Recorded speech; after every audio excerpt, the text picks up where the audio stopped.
우리는 지난주에 하나님은 하나님의 자녀들을 마지막까지 책임져 주신다.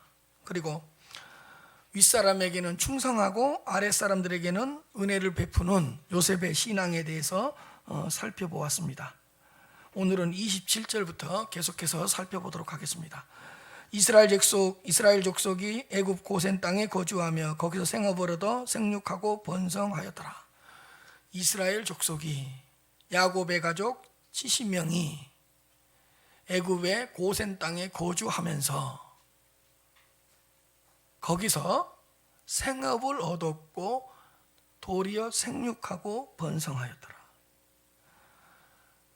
애굽 백성들은 자신들의 땅에서 기근으로 인해서 빈궁한 삶을 살고 있었는데 야곱과 그 가족들은 풍족한 삶을 살고 있었다는 것을 알 수 있습니다.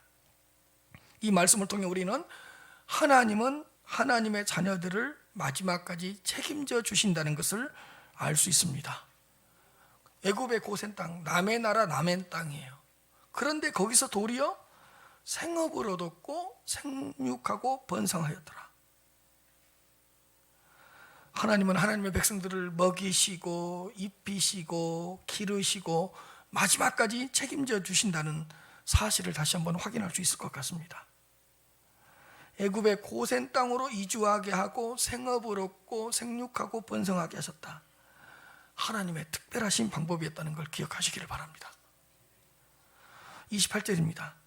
야곱이 애굽 땅에 17년을 거주하였으니 그의 나이가 147세라. 야곱이 기근으로 인해서 가족들과 함께 애굽으로 내려와서 애굽 왕 바로를 만났을 때가 130대였습니다. 130살이었습니다. 야곱은 그때 이후로 애굽 땅에서 고센 땅에서 17년을 거주하고 이제 147세가 되었다고 기록하고 있습니다. 그러니까 하나님의 애굽 땅에서 17년 동안이나 야곱과 그의 가족들을 안전하게 지켜주셨던 것입니다. 남의 땅에서 17년 동안 어떤 외부로부터의 침입도 받지 않게 하셨고, 여러분 기근이니까 양식을 구하려고 막 전쟁도 하고 빼앗기도 하고 그러지 않았을 것입니까? 근데 딱 강대국 안에 있는 애굽 땅 고센 땅이 자리를 잡고 있으니까 기근으로 인하여 여러 가지 일들이 벌어질 수도 있지만 도리어 하나님의 애굽 땅에 던져놓고 애굽 나라로부터 보호를 받게 해서 어떤 외부로부터의 침입도 받지 않도록 했습니다. 무려 17년 동안. 그리고 17년 동안 먹을 것, 마실 것, 입을 것을 충분히 공급받았습니다. 놀라운 하나님의 방법입니다. 그 나라, 그 땅에 그 나라 백성들은 굶고 있는데 이주해 들어온 야곱의 가족들은 17년 동안 어떤 외부로부터 공격도 받지 않고 17년 동안 먹을 것, 마실 것, 입을 것이 떨어지지도 않고 이 이방인의 땅 애굽에서 17년 동안 이렇게 안전하게 산다는 것 자체가 하나님의 크신 축복이었습니다. 이게 하나님께서 당신의 백성들을 지키시는 방법입니다. 그런데 29절입니다. 이스라엘이 죽을 날이 가까우매 그의 아들 요셉을 불러 그에게 이르되 이제 내가 내게 은혜를 입었거든 청하노니 내 손을 내 허벅지 아래에 넣고 인애와 성실함으로 내게 행하여 애굽의 나를 장사하지 아니하도록 하라. 이스라엘이 죽을 날이 가까우매, 야곱입니다. 이스라엘이 죽을 날이 가까우매, 야곱은 죽을 날이 가까웠다는 걸 다 알고 있었습니다. 아하, 내가 얼마 안 남았구나. 자신의 죽음이 점점 가까이 오고 있다는 것을 알고 있었습니다. 아, 내가 살 날이 얼마 안 남았구나. 내가 얼마 안 있으면 죽겠구나. 얼마 후에는 내가 하나님 앞에 서야 되는구나 라는 생각을 다 하겠어요. 그걸 이스라엘이 알고 있었어요. 우리는 이 말씀에서 영적인 교훈을 하나 얻을 수 있습니다. 하나님의 자녀들은 죽을 날이 점점 가까워지고 있다는 것을 알아야 합니다. 모든 인간은 죽습니다. 어느 누구도 예외가 없습니다. 몇 년 더 생명을 연장한다고 하더라도 결국에는 죽음을 피할 수 없습니다. 인간은 내가 살아간다고 이야기를 하지만 어떻게 보면 죽어가고 있다고 해도 과언이 아닐 것입니다. 왜냐? 내가 살아온 것만큼 죽음은 가까워지기도 한 것이기 때문입니다. 그러나 인간은 살아가는 데만 어딘가 모르게 바쁜 것 같습니다. 항상 뭘 고민하죠? 어디에서 살지? 어떻게 살지? 누구랑 함께 무엇을 하며 살지? 무엇을 먹고 무엇을 먹으면서 살지? 마시면서 살지? 항상 사는 것에만 관심이 있어요. 어떤 옷을 입고 살지? 어떤 차를 구입해서 살지? 사는 것에만 온통 정신을 빼앗기고 있는 것 같습니다. 다른 사람들보다 더 많이 가지며 살려고 하고, 다른 사람들보다 더 오래 살려고 하고, 누려도 다른 사람들보다는 더 많이 누리며 살려고 하고, 하여간 다른 사람들보다는 더 잘 사는 데만 어딘가 모르게 집착하고 있는 것 같습니다. 사는 데만 집착하고 있습니다. 사는 데에만 너무 집중하면서 살다 보니까 죽음은 아예 잊어버리고 살아갑니다. 다른 사람은 죽어도 자신만큼은 죽지 않을 것처럼 살아가고 있는 것 같습니다. 죽지 않고 이 땅에서 영원히 살 것처럼 생각하는 것 같습니다. 아니라 그래도 살아가는 것을 보면 이 땅에서 죽지 않고 영원히 살 것처럼 살아가는 것 같습니다. 혹시 죽음을 생각한다고 하더라도 잠깐 동안만 죽음에 대해서 생각합니다. 정말 몇 초, 몇 분 동안 뿐입니다. 그리고 죽음을 생각하다가도 곧바로 얼마 지나지 않아서 어떻게 살지 금방 염려하고 금방 사는 것에 대한 근심을 합니다.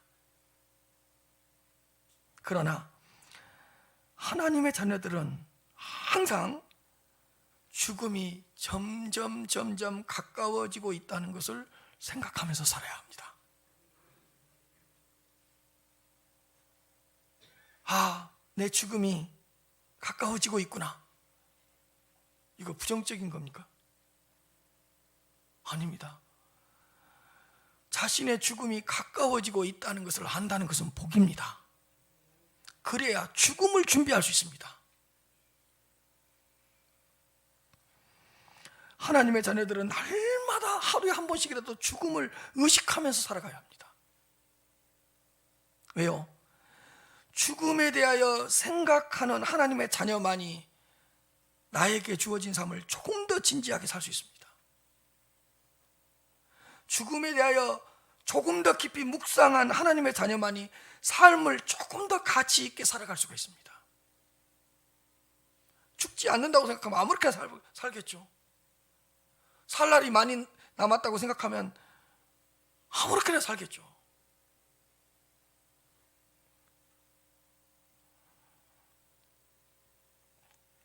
우리는 종종 죽음에 대한 소식을 종종이 아니죠. 수없이 듣습니다. 그러나 내 자신과는 큰 관계가 없는 것처럼 생각합니다. 장례식장을 인생을 살아오면서 장례식장을 그렇게 많이 다녀왔으면서도 정작 내 자신의 죽음에 대해서는 단 한 번도 진지하게 생각해 본 적이 없는 것 같습니다.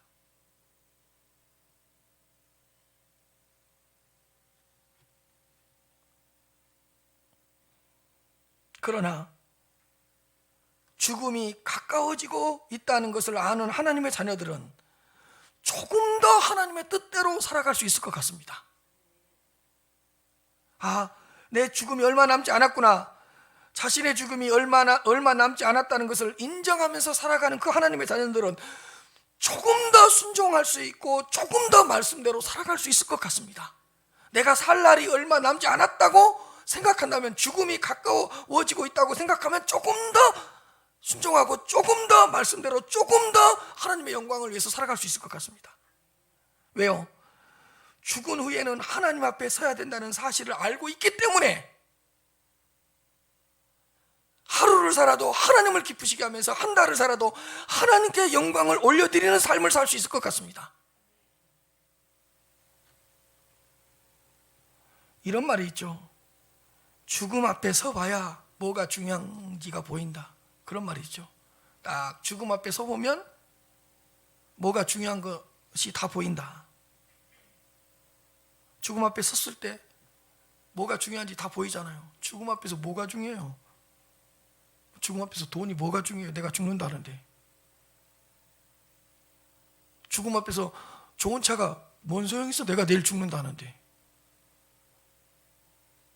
죽음 앞에서 뭐 좋은 옷이 뭔 소용이 있어요? 내일 아무 호주머니도 없는 그런 수의를 입을 건데. 딱 죽음 앞에 서면 뭐가 중요한가가 보여요. 나를 죽음 앞에 한번 세워봐야 돼. 죽음 앞에서는 다른 비본질적인 것들은 다 사라지고 가장 중요하고 가장 가치 있는 것만 남게 됩니다.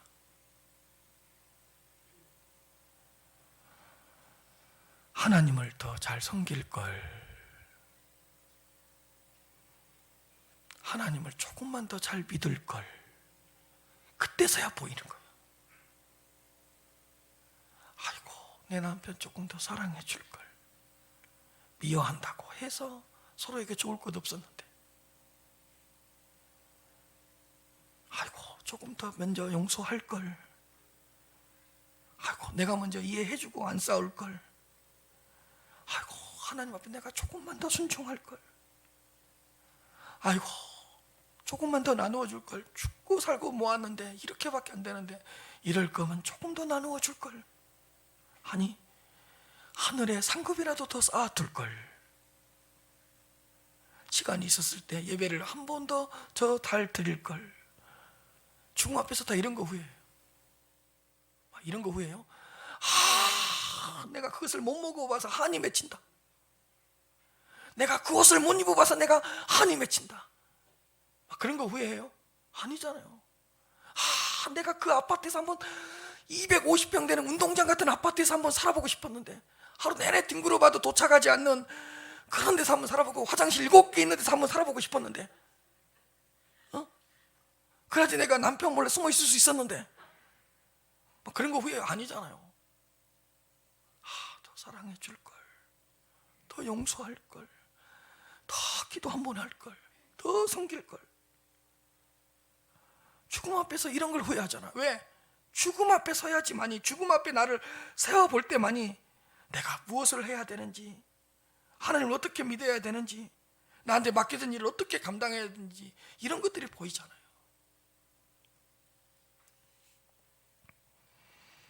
내 자신의 죽음이 점점 가까워지고 있다는 것을 알게 되면 사람은 그때부터 겸손해집니다. 더 그때부터 순종하면서 살아갑니다. 죽음이 가까워지고 있다는 것을 깨닫게 되면 깨닫게 될수록 신앙생활 절대로 가볍게 하지 않습니다. 하나님 앞에 뭐 내놓을 건데요?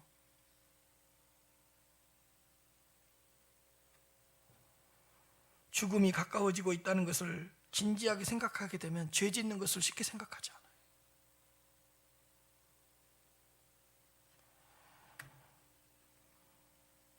저는 그제도 장례식장을 다녀왔습니다. 유가족들을 위로하고 격려하러 갔습니다. 항상 목회자는 유가족들을 위로하고 격려하려고 갑니다. 그러나 죽음에 대해서 다시 한번 생각해보는 기회가 되었습니다. 고인의 나이 56세, 두 자녀를 둔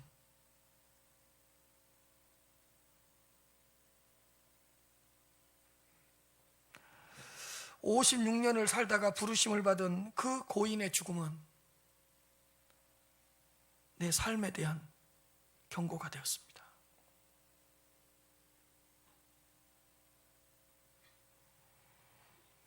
내가 어디에 초점을 맞추며 살아가야 될지, 내가 무엇을 추구하며 살아가야 될지 다시 한번 진지하게 생각해 보는 기회가 되었습니다. 나도 저렇게 죽을 수 있겠구나. 죽음은 멀리 있는 것이 아니구나. 가까이에 있구나.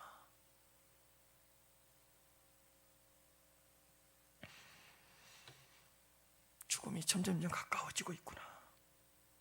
그래, 죽음으로 끝나는 것이 아니지. 죽은 후에는 하나님 앞에 서야 되고, 죽은 후에는 내가 영벌의 심판을 받지 않겠지만 상급에 대한 심판이 있다는데 어떻게 살지? 어떻게 목회하지?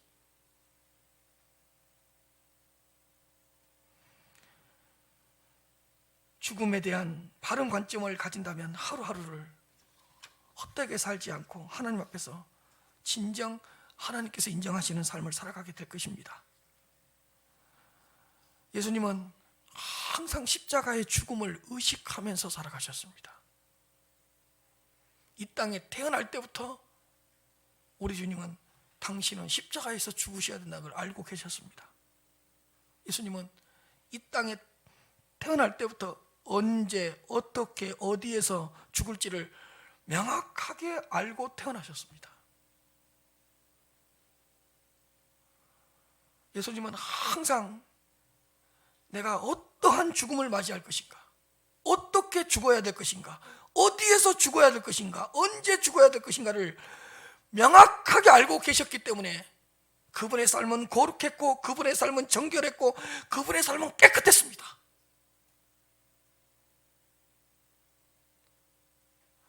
죽음이 가까워지고 있다는 생각을 하는 사람만이 예수님처럼 거룩하고 깨끗하고 정결하게 살아갈 수가 있습니다.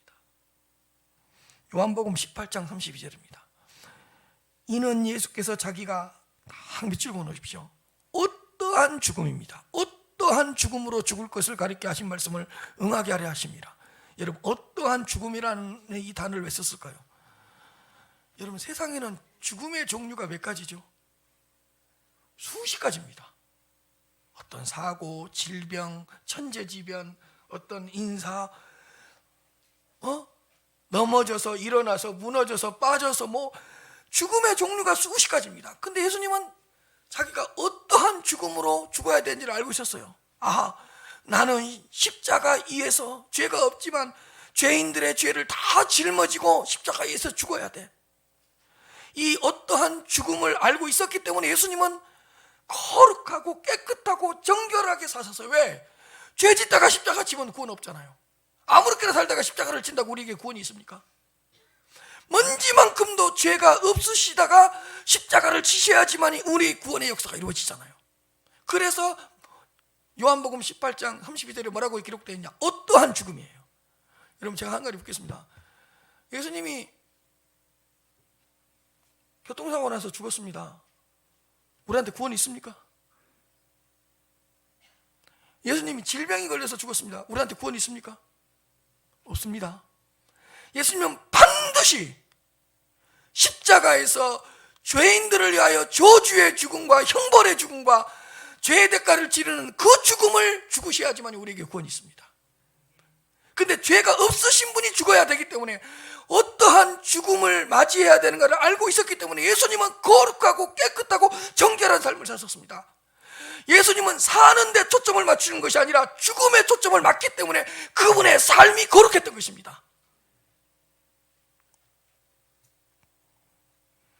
삶을 진정 가치 있게 살려고 한다면 죽음에 대한 바른 인식이 있어야 됩니다. 죽는다는 것이 어떤 것인가를 아는 하나님의 자녀들은 시간도 돈도 은사도 낭비하지 않을 것입니다. 비본질적이고 쓸데없는 일에 집착하지 않을 것입니다. 제가 이런 분을 만났어요. 그분의 삶이 어딘가 모르게 가볍지 않아요. 그리고 다른 사람들과는 뭔가 구별된 삶을 살아요. 뭔가 달랐어요. 인생의 어떤 무게감이 느껴졌어요. 그리고 뭔가 다른 가치관, 다른 생각을 가지고 살아가더라고요. 그래서 제가 물었어요. 목사님의 삶은 뭔가 좀 다른 것 같습니다. 신앙이 좋으신 것 같아요. 제가 물었어요. 그러니까 신앙이 좋은 거 아니에요. 그럼 어떻게 이렇게 좀 다른 생각, 다른 이렇게 삶을 살아가세요? 목사님 죽었다 살아나 보세요. 내가요 죽을 뻔하다 살아났어요. 그때부터 목사님 세상이 달라 보입니다. 이렇게 살면 안 되겠다. 이게 느껴집니다. 목사님 죽을 고비를 넘기고 나니까요 다 달라 보입니다. 아무렇게나 살면 안 됐습니다. 여러분, 큰 죽을 고비를 넘기다가 살았던 사람이 함부로 사는 거 봤습니까? 아무렇게나 사는 거 봤습니까?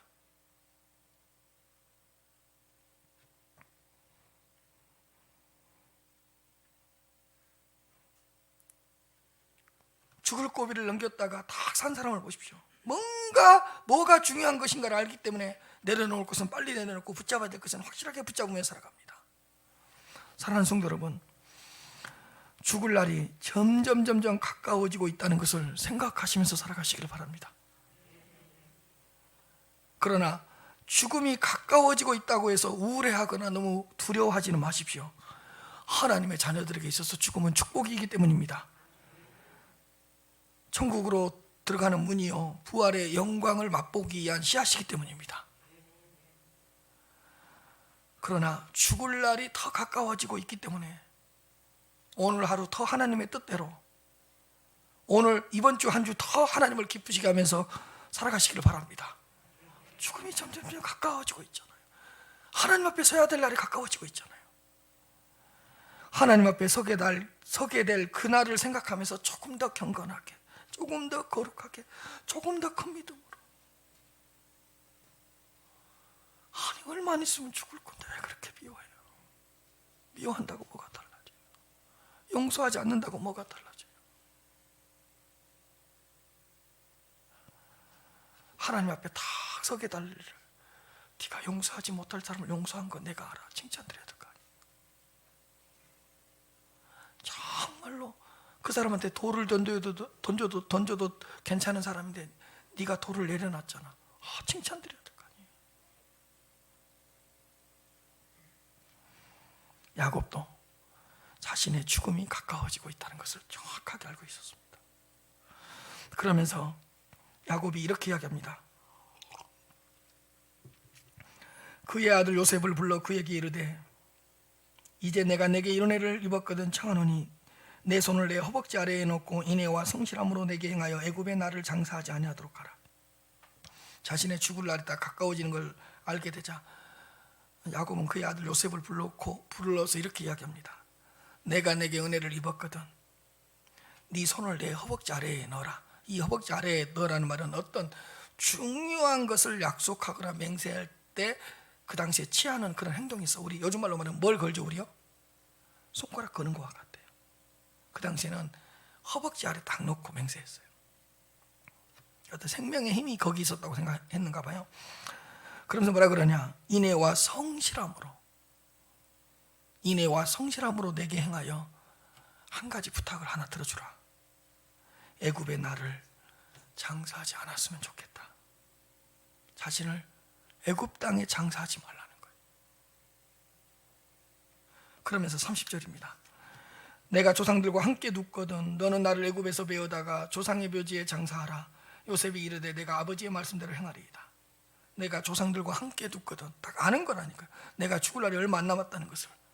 그래서 애굽에 묻지 말라고 딱 유언을 하고 그 다음에 내가 조상들과 함께 눕거든 죽음을 자연스럽게 받아들입니다.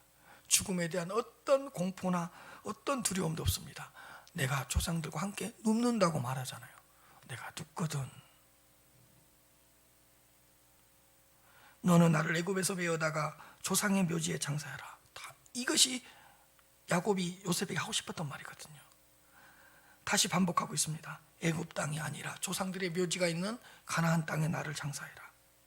이렇게 말하니까 요셉이 이르되 내가 아버지의 말씀대로 행하겠습니다. 그런데 여러분 한 가지 묻겠습니다. 야곱이 그 좋은 애굽 땅에 묻히지 않고 왜 그렇게 가나안 땅에 묻히고 싶었을까요? 야곱이 가나안 땅에 묻히고 싶어 했던 이유가 뭘까요? 첫째로 약속의 땅이었기 때문입니다. 야곱은 자신의 죽음을 두려워하지 않았고요, 자신의 장래 방법에 대해서 염려하지도 않았어요. 어디에 묻힐 것인가를 걱정했어요. 어디에 묻힐 것이냐. 야곱은 가나안 땅에 묻히기를 원했습니다. 사실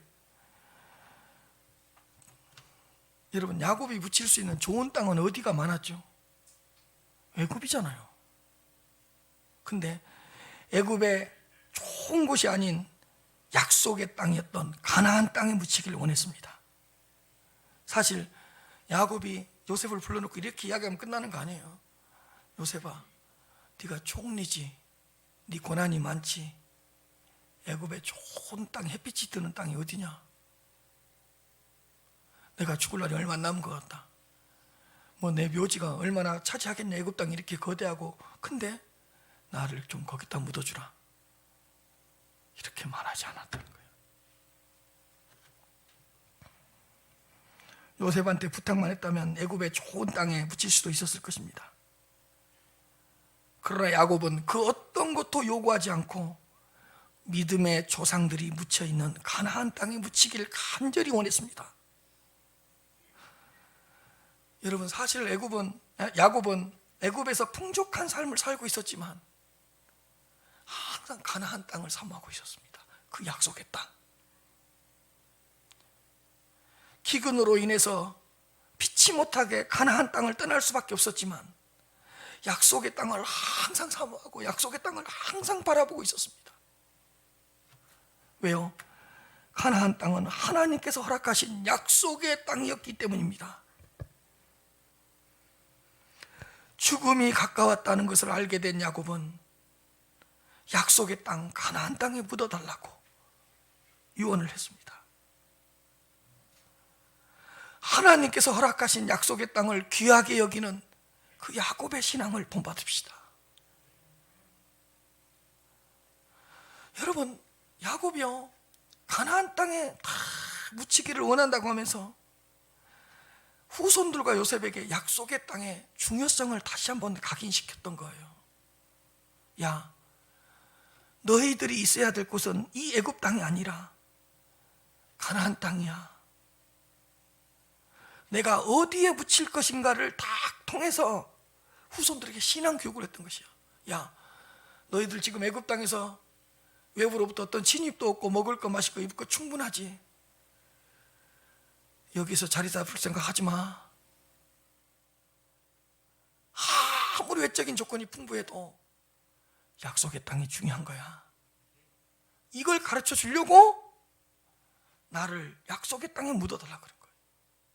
어디에 묻힌 일 무슨 소용이 있겠어요? 그러나 약속의 땅에 묻히고 싶다는 것을 알려주면서 그 후손들과 그 자녀들에게 애굽보다 모든 것이 갖추어져 있고 마실 거 모든 것이 있는 그런 풍성한 장소보다 약속의 땅이 중요하다는 걸 신앙교육을 했던 거예요. 사실 여러분, 약속의 땅 가나안 땅은 애굽보다 척박한 곳입니다. 여러 가지 면에서 애굽보다 불리하고 불편한 곳이었습니다. 그러나 야곱은 그 애굽보다 약속의 땅 가나안 땅을 더 사모했습니다.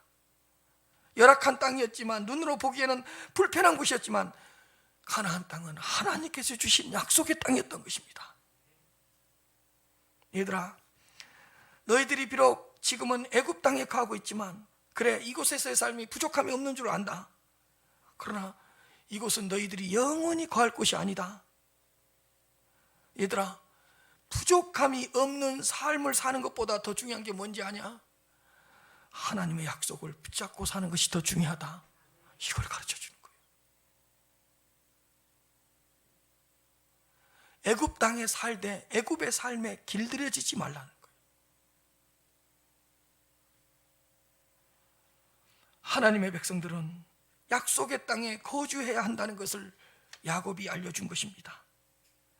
잘 먹고 잘 사는 것보다 하나님의 약속을 의지하면서 살아가는 것이 더 중요하다는 것을 가르쳐 준 것입니다. 눈에 보이는 애굽의 그런 축복보다 보이지 않는 영적인 복을 더 귀하게 여기라고 교육을 한 것입니다. 애굽에서의 화려하고 부유한 그런 삶보다는 하늘의 신령한 은혜를 더 귀하게 여기면서 살아가라는 것입니다.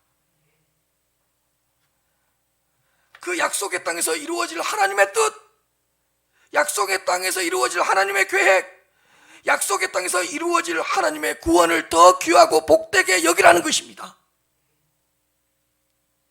그래, 너희들이 가나안 땅에 가면 애굽 땅보다 부유하지 않을 거야, 풍성하지 않을 거야, 농사 지을 것도 마땅치 않을 거야. 그러나 거기서 하나님의 뜻이 이루어진다. 거기서 하나님의 역사가 이루어지고 거기서 하나님의 목적이 이루어진다. 너희들은 거기에 서 있어야 된다. 사랑하는 성도 여러분, 야곱의 신앙을 가지시길 바랍니다. 이 땅에서의 복이 아닌 영적인 복을 더 귀하게 여기시면서 살아가시길 바랍니다. 눈에 보이는 세상적인 축복 중요합니다. 그런 것들도 가치가 있습니다. 그러나 그런 축복보다 눈에 보이지 않는 신령한 은혜를 더 귀하게 여기면서 살아가시길 바랍니다. 여러분, 약속이 있는 그곳에 여러분들 서 계시기를 바랍니다.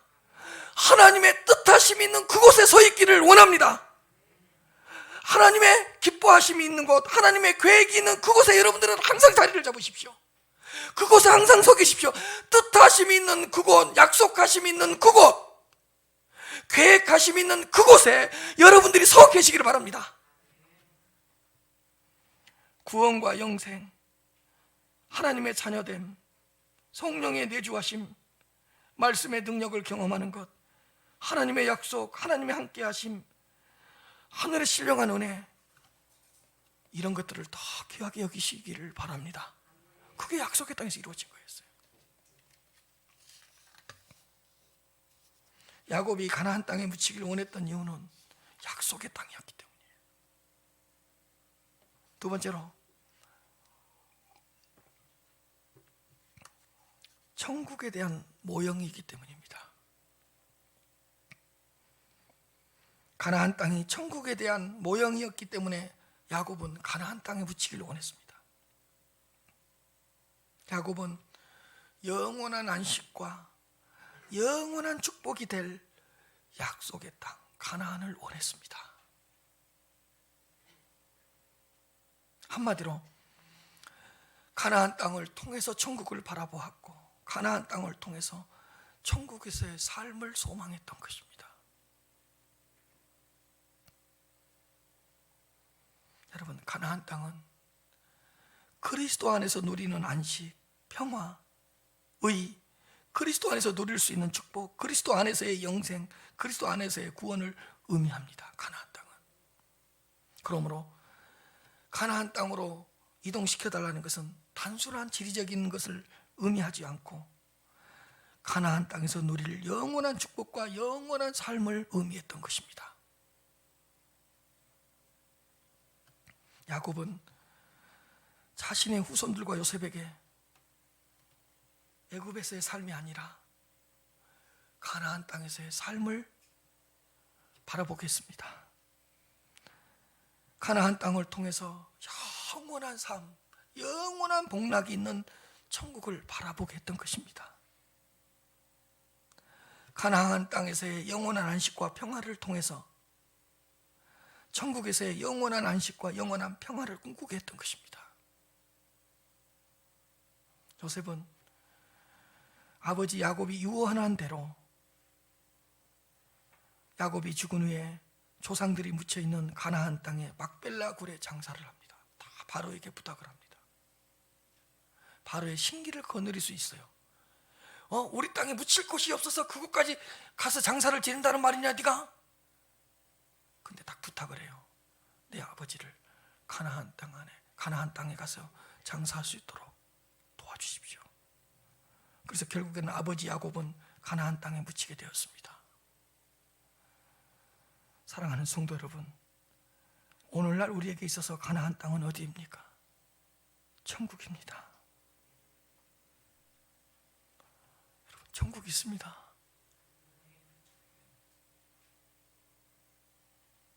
천국이 있습니다.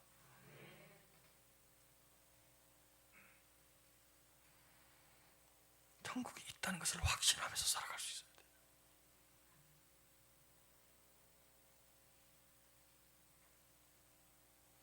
천국을 바라보면서 살아가야 돼요. 천국이 있다는 것을 아는 사람은 이 땅에서 지혜롭게 살아갈 수 있어요.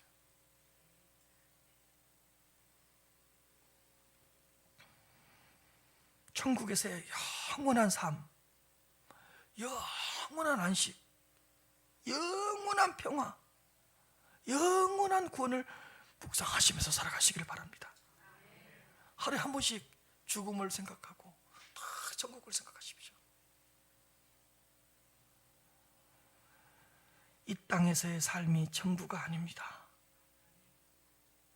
이 땅에서의 삶이 끝난다고 모든 것이 끝난 것이 아닙니다. 여러분, 천국이 있기 때문에 이 땅에서 제가 항상 말하죠. 끝장을 보지 마세요. 세상 사람들 입장에서 끝장을 다 봐야 돼요. 뭐가 없기 때문에. 천국이 없잖아요. 근데 우리는 이 땅에서 끝장을 보면 안 돼. 다 복수하면 안 돼요. 복수하지 말고 천국에 가야지만이 복수하지 않은 것에 대한 상급이 있어요. 손해본 거 다 빼앗으려고 그러지 마세요. 손해본 거 손해본 대로 좀 내버려 두세요. 왜냐? 천국에서 상급이 있으니까.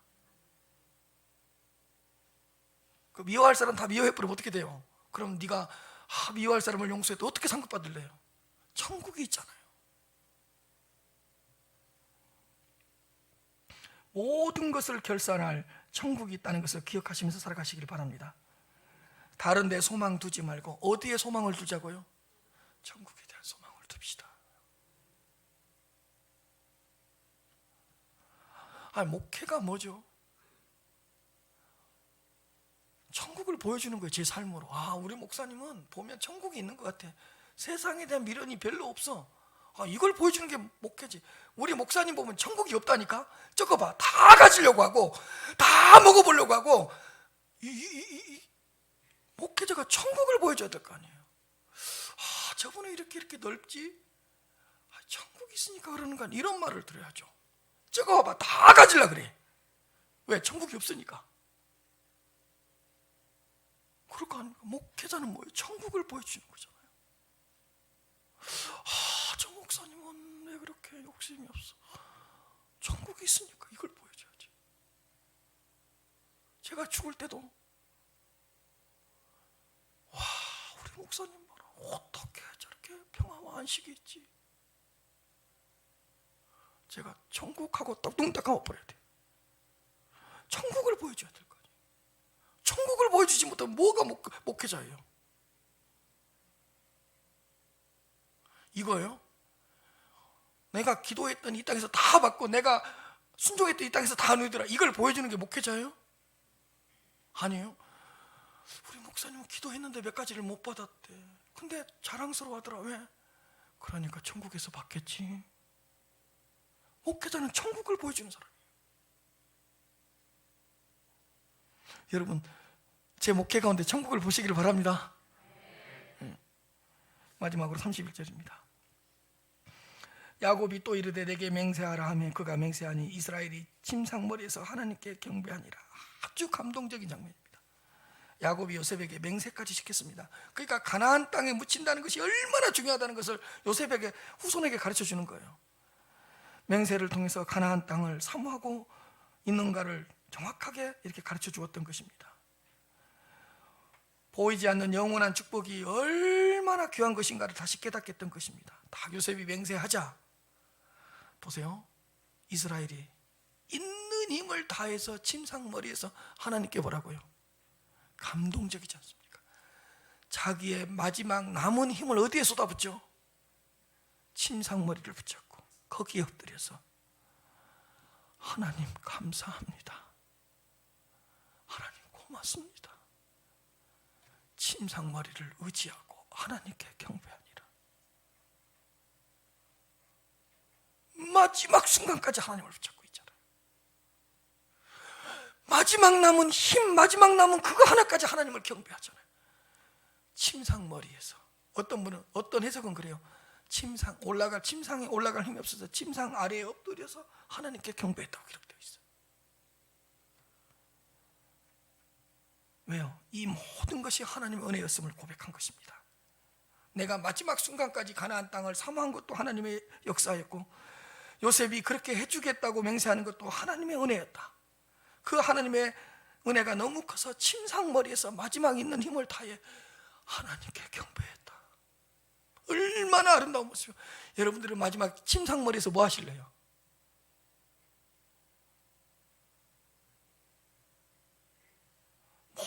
모든 힘을 끌어모아서 침상머리에서 하나님께 경배하니라. 야곱은 이 모든 것이 하나님의 은혜라는 걸 알았어요. 모든 선한 것은 하나님께서 역사하실 때만 가능하다. 하나님께서 은혜를 베풀어 주실 때만 가능하다. 그런데 내가 가나안 땅을 마지막까지 사모했고 요셉이 그렇게 해주기로 했다. 그러면 하나님의 은혜고 하나님의 역사 아니겠느냐. 이 선한 일들은 그래, 내가 마지막으로 할 수 있는 거 하나님을 경배하자, 하나님을 높이자. 침상머리맡에 그 엎드려서 최선을 다해 최고의 힘을 다해 그 하나님을 경배하는 야곱의 모습이 우리들의 모습이 되시기를 주님의 이름으로 축복합니다.